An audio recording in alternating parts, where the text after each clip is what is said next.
Many traditional forms of hypnosis or interaction with the unconscious mind is laid out in a technique-based approach. It might be anything along the lines of creating language patterns. It might be using scripts. It might be storytelling metaphors.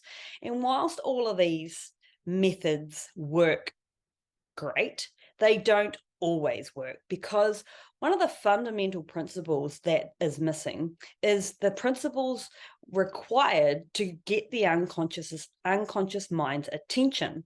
So just as if we were coaching, just as if we were educating anyone, the words are only going to go so far unless the unconscious mind has been uh, unless we have the unconscious mind's attention of that we wish to transform or guide or change, that we are applying those language patterns, the scripts, any coaching, etc.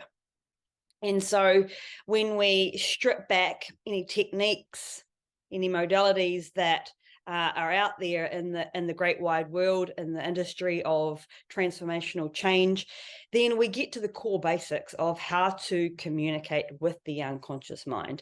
And that is by drawing attention to the unconscious responses that show up in every conversation. And that is by distracting the conscious mind, bypassing the conscious mind so that we can stimulate the unconscious mind even more. It's by, after we've seen and drawn attention to the unconscious mind, it's by growing the unconscious responses, nurturing it, encouraging it.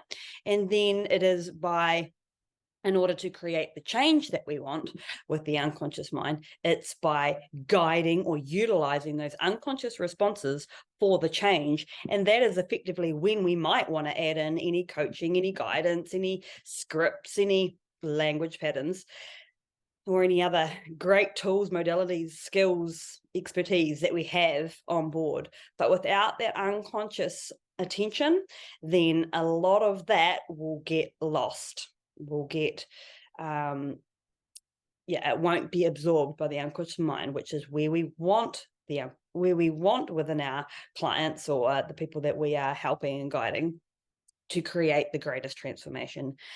So if you want to learn about how to communicate with the unconscious mind, how to get the attention, how to utilize those unconscious responses to create long-term change for your client, to make it rapid, then jump on board my advanced conversational hypnosis training coming up for health and wellbeing coaches.